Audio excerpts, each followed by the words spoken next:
Hi, my name is Monisha Soundarya. I live in Arizona. I'm 31 years old. Right now, I am a mathematics teacher in a high school. I teach for the grades of freshman and sophomore. In this video, I would like to discuss about the dispositions of being a successful teacher and the role of the teacher. First, I would like to talk about the teacher's role.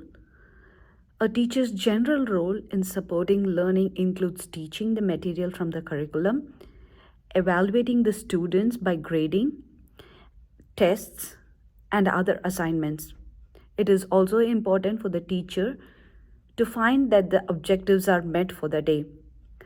Teachers should also improve by planning and practicing and attending other meetings, doing professional development activities, and planning the classes in ahead. Teacher should always abide by the rules which the school provides them, as well as the ethical expectations from the society, such as instilling the values and encourage the students, which we can make them a good citizen and contribute back them to the society. Collaboratively, teachers can work together to lobby for the better legislation, speaking with parents and other members of the public, and most importantly, working with the students to foster an environment in which we value education.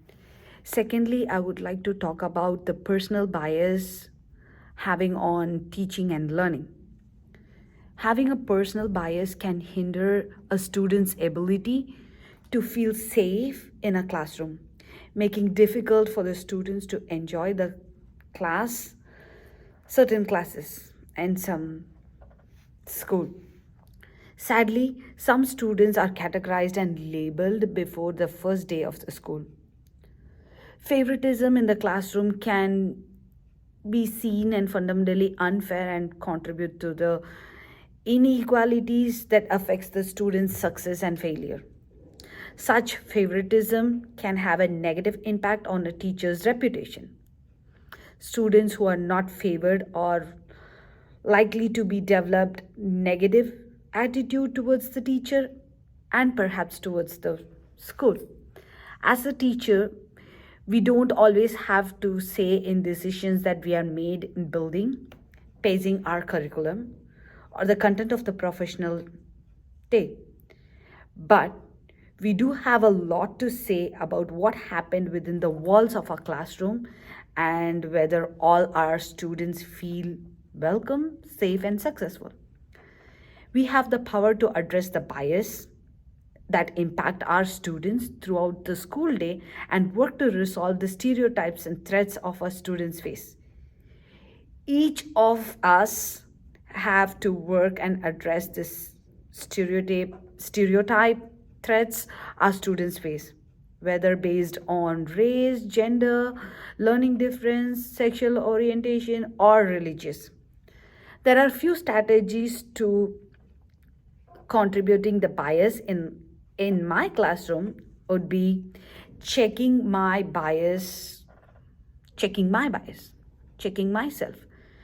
In order to check out my bias, I actually look upon me and I try to discover or identify if I have anything in myself, and I would like to be honest with myself.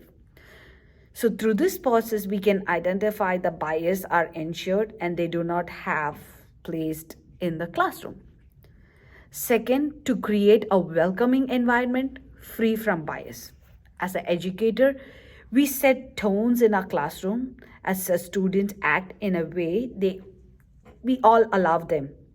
Creating an environment free from judgment and free from bias is responsibility of every educator. This occurs through what is said and what is seen. As an educator, we also work towards learning about the backgrounds of our students so that we can understand the students' culture and social norms. As a teacher, I am the role model who can set the tone for the class. If I can show enthusiasm and commitment, my students are more likely to replicate. Conversely, when I am negative, unprepared, impatient, and these qualities can affect my students' environment of learning too. So, some of the dispositions that I currently possess is being positive. I can keep my students engaged with a positive attitude. Teaching is the most effective when the students are motivated by the desire to learn rather than grades or marks and so on. Learning and teaching are challenging, but that doesn't mean that you cannot have a fun in the classroom. It is important to be enthusiasm about the way I teach math so that they can learn really in the fun way. For example, I make most sessions with games and also make them to pair up in groups, which they always like to do it. The second disposition is being prepared and organized. I always like my class to be organized and prepared, and my lessons and lesson plan is always prepared ahead for a week. So I review my concepts once in a while. I review them and I make sure that my objectives are met in my classroom. The third disposition that I possess is being clear while I communicate with them, giving a clear set of instructions, giving the classroom norms for them so that I could make my class as a one boat and I can bring them to my objectives. So, I always try to test them with the prior knowledge of whatever topic that we were discussing. And I bring them like charts, drawing materials, and most likely activity oriented learning is what I possess in math. The next disposition that I think I'm really good is being patient with them. I really need a lot of patience with my freshmen. And also about showing myself how committed I am towards teaching them and educating them. Sometimes it is a little bit difficult and frustrating, but I never give up because I love this opportunity of teaching them. So I always find different ways and I always manage myself in considering their knowledge and their education. So that's my priority. So that's when my priority comes first, patience comes along. Being fair to them. For example, once I had a student, she is IEP student.